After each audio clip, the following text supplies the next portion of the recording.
On a day meant for remembrance and giving back, dozens of volunteers rolled up their sleeves at the Northern Illinois Food Bank in Rockford to pack groceries and restock shelves as part of the National Day of Service honoring those lost on 9/11.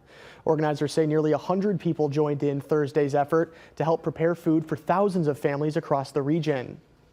There's a lot of other things you could do in this world, whether it's your job or school or interacting with your family or whatever you're doing. Like, there are other things that can exhaust you, but they're not as fulfilling. Volunteering to help someone that doesn't know where their next meal coming from is incredibly rewarding.